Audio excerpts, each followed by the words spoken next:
This is Bizz Buzz Beyond the Suit. Welcome to the latest edition of Bizz Buzz Beyond the Suit. I'm delighted today to have Natasha Dochniak with me, who heads up Hampshire Fare, the wonderful organisation that represents producers across the region. Can I ask you how you started work at Hampshire Fare? Yes, sure. So I guess my career has always been in sort of marketing, business development, events, sponsorship. So I guess those skills I've developed over the years have put me in a really strong position to be, I guess, running Hampshire Fare. I started my career and went to Bournemouth University and did a degree in advertising, media and marketing. And I stayed locally and worked at Exchange and Mark magazine. And then, of course, I wanted to move to the big old smoke in London. So I moved there and I worked for the National Trust for 8 years. I was actually promotions manager at a young age of 24. So gained some really good experience, and I guess working for, Britain's largest conservation charity was a really great place for me to start my career. And then I guess I always really did have this desire to work and live overseas for a year. And I think it was strong enough for me to want to do that. And see where that took me. So off I went to Sydney on my own on a working holiday visa, not knowing anyone.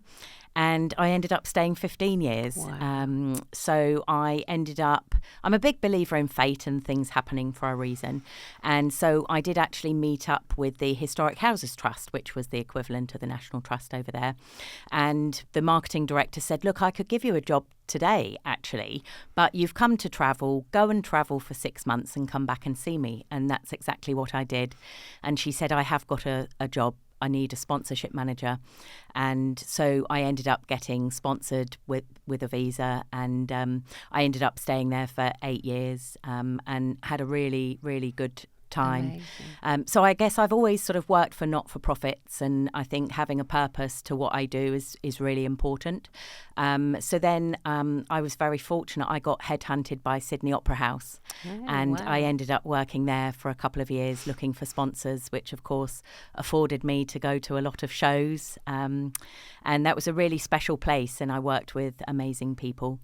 And Sydney's such a cool city, isn't it? Oh, it is. And I mean, I do have an Australian passport. Yes. And it is a place that, is very dear to my heart. I was there in November and December for a month in Sydney and Melbourne. Amazing. And had a great time. And then, sadly, my father got sick and passed away, which brought me back to my roots, I guess, back to Hampshire, born and bred. And I've really obviously come back for my family. But I think in the 8 years that I've been back, I've, really built a great life for myself since being back. And it's really great to be back with my family. And so I was actually working in professional services prior to joining Hampshire Fare. And it was actually one of the members who told me about the position at Hampshire Fare.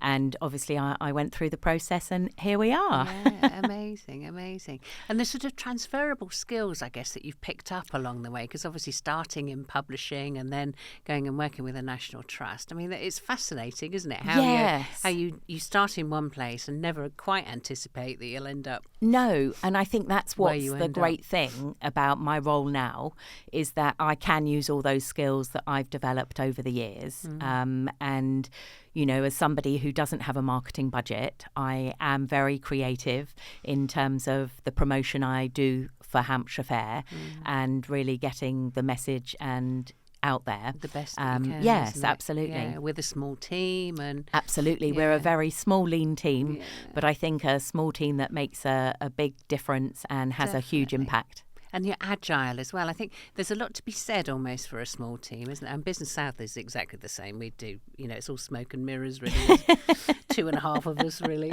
But so I think it is. It's just interesting, isn't it, what you can do with a few of you. And I think that's all comes down to, the people. And I suppose talking of people, I think very soon after joining Hampshire Fare, I sort of developed the 3 Ps, people, passion, produce.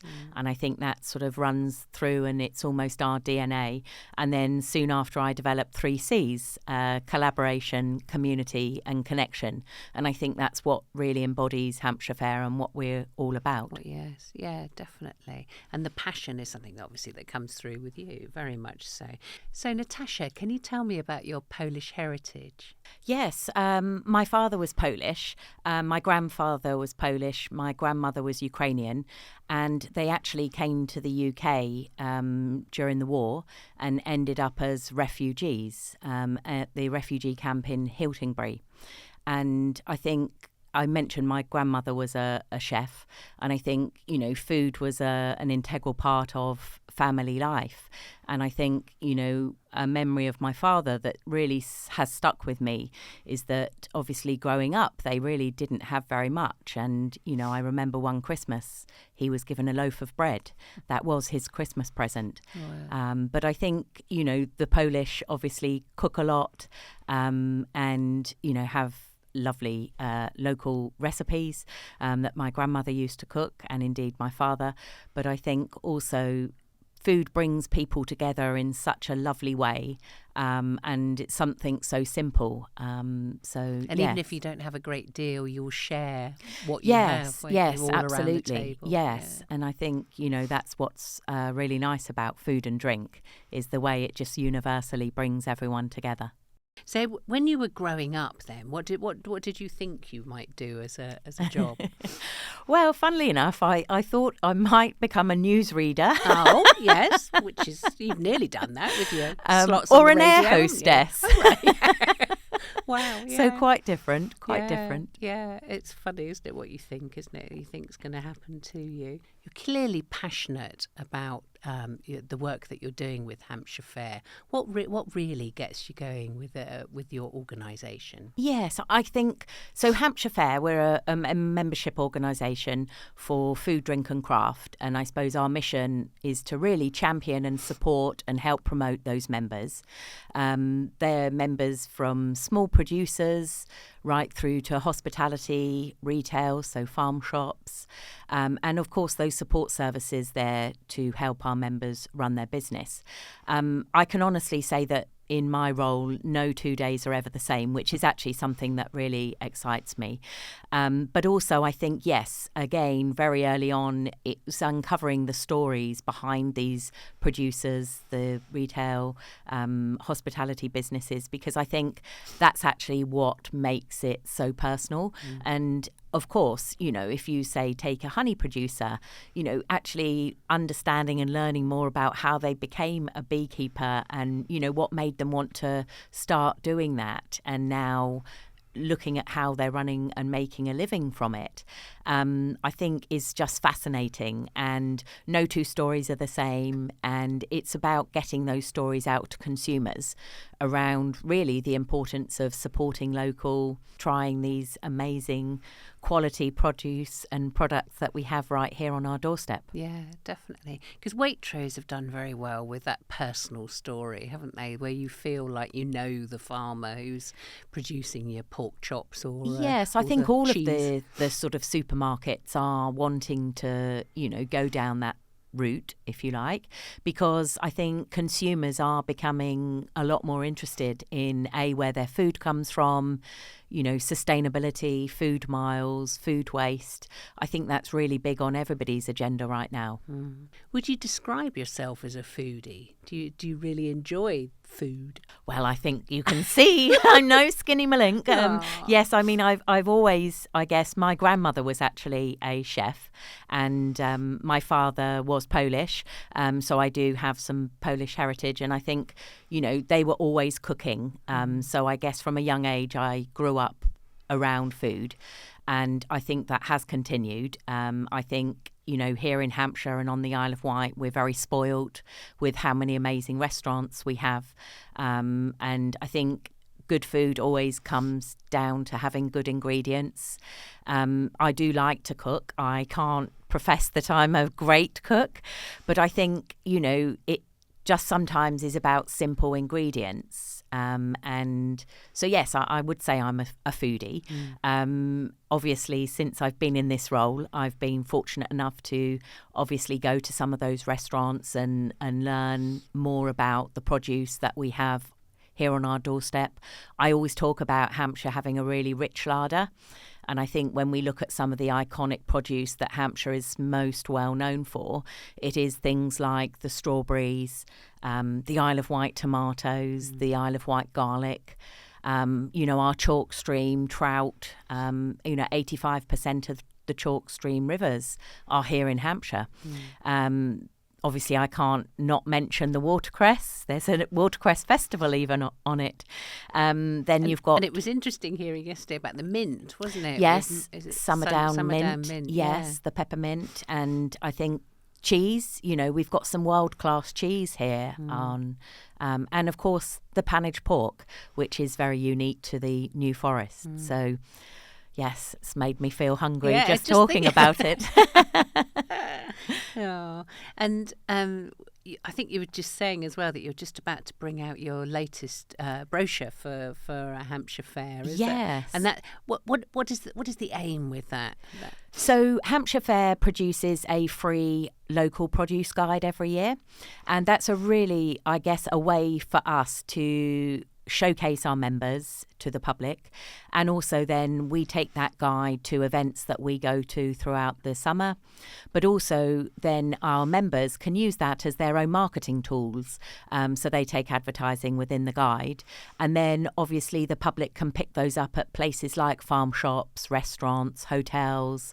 As I say, we give them out wherever we go, and so I think the guide, this will be the second one I've produced since being at Hampshire Fare, but I had quite a strong vision for it this year in terms of wanting it to be a guide that does sit on somebody's coffee table, and it's there throughout the year, and it's something that you're not going to sit there and read it from cover to cover, but it's the sort of guide that you can reference and you can dip in and out of, and if you're looking at somewhere new to try or looking for some particular produce, then the guide is the go-to for that.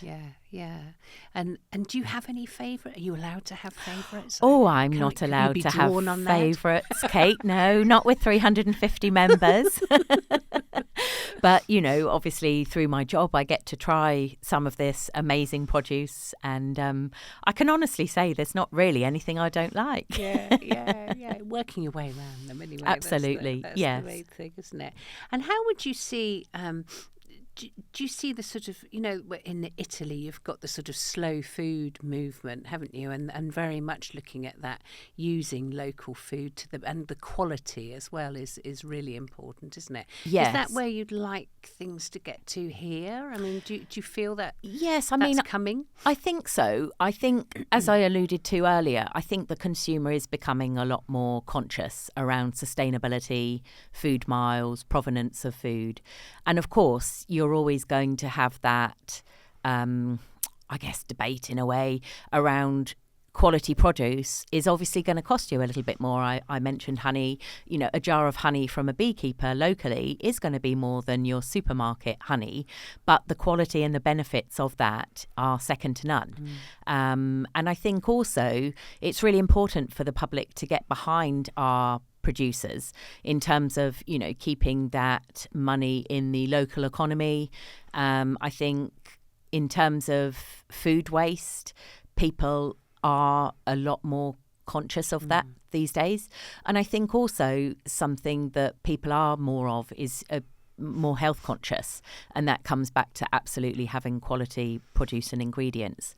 And I think in terms of Hampshire Fare, we've done a brand refresh in the last few months and launched a new website, and I think for me it's now about making that connection between Hampshire Fare, so seeing that our logo is a bit of a mark of quality, right? And then you start seeing that, and it's on the guide, it's in publications. We're actually bagging the guide this year in with Hampshire Life April issue, which is really exciting for us, because now that does mean the guide will get distributed through the likes of Waitrose, M&S and Sainsbury's. So it's just about increasing that awareness with the consumer. Yes, yeah. And do you see that you will be telling more of those stories then of the local producers in a bit more detail? Is that how you how you'd like to progress? Yes, absolutely. And we're very lucky with our social media. We've got amazing produce to be photographing, or we don't have to go out looking for content. I've got almost too much content always. So I think we're in a very strong position to be doing that, and it's just now how we execute that, really. Yeah. And do you have like a sort of a 5-year plan of where you'd like Hampshire Fare to be? Yes, of course. I mean, obviously, as an organisation and a not-for-profit ourselves, we've got to make sure we're financially sustainable for the long term. So I think last year for me, it was about really defining that member proposition, ensuring that the members get value from their membership, just making small changes, but meaningful, impactful changes. As a member organisation, we meet monthly for our member networks, and we sort of rotate those around the county, and then just changing those, as opposed to them being on a Tuesday evening, 5 till 7. We now, host those in the morning, lunchtime, evening. We've now seen, new members engage, and coming to those networks enables our members to make those connections, and the collaborations come from that. But also, I think it's important to remember, and it's not just producers or retailers, hospitality. I think when you run your own business, it can be a really lonely place. Yes. So, I think what's really lovely about Hampshire Fare is it's a real community, and everybody comes together to support one another. Obviously, we might have multiple members in one category of membership, but they're all there to help support and rally each other, really. Yeah. Yes. And it is it came across in the sort of panel discussion that you hosted yesterday, wasn't it? The interesting times, really, that hospitality is finding itself in generally, isn't it? And also perhaps whether there is that thing where people are creating better food for themselves at home, aren't they? Yes. So I think two things there. One, absolutely, post-COVID, because we did have to cook at home a lot more, I think people did start doing that. And again, you can have a really lovely meal at home, and, a nice bottle of wine, English sparkling. Yeah. But sparkling cider, that's absolutely, favourite, yes. But equally, I think when people are now going out to eat, it is an experience, and it's often for a special occasion. So, there is an expectation to have good service, quality, good food. And I think now people actually want and expect to see local on a menu. And I think those restaurants that are doing that really well and sort of putting that on their menus are the ones that are sort of creating that point of difference. Yeah, definitely. Yeah, it's fascinating. And then when I sort of think about the homegrown hotels, the Pig, for example, has done very well at that, hasn't it? With the radius, 25-mile radius, and all that sort of thing, isn't it? Yes, and I think, there are many members across Hampshire and on the Isle of Wight. I think, the Isle of Wight as a destination is becoming a real little mecca for food and drink. Yeah. And, we've been focusing and spending a bit more time on the Isle of Wight, and that has resulted in a few more members, which is great because they're all working together. And also now, it's obviously a stretch of water that can sometimes, be a bit of a divide. Yes. But I think there's a lot more sort of things happening between the mainland and the island now. That's good, isn't it? Yeah, that's great that you're there to pull that together. Yeah. I've got some quick fire questions here that I thought I'd have you now, Kate? Drop on you as well. And it was just interesting to see which would be your favourite. Right. Picnic or banquet? Picnic every time. I love a picnic. And is that just eating al fresco? You just enjoy that? Or is it the informality of it? I think the informality, but also I think having lived in Australia for so long, everything is much more al fresco and informal and relaxed over there. Yeah. I mean, that being said, I think one of the big food trends over here at the moment is fire and food, outdoor cooking. And I think, I am a girl who loves a barbie. Do you? I mean, I think you have to, don't you? Isn't it the law? Absolutely. What about fish and chips or burger and fries? All fish and chips. All the time, hey? Yes, good. Restaurant or takeaway? Restaurant for me. I do love to, I love the whole experience, and particularly dressing up to go out. And yes, I just like also, to support. I think we've already mentioned hospitality. I think, people really need to get behind hospitality right now. Obviously, April's going to see an increase in NI and the minimum wage, which is going to have a big effect on, not just our members, but a lot of local businesses, I think. Why do you think it's so important for us to back the hospitality sector? Well, I think food and drink is absolutely integral in terms of tourism. And, Hampshire and the Isle of Wight, with how much amazing things we have here, not just food and drink related. I think a minister for hospitality would be a good one. Yeah, definitely, for it to get behind us. And my final little question is starter or pudding? Oh, that's easy for me. Starter. And what would be a favourite starter? Oh, do you know what?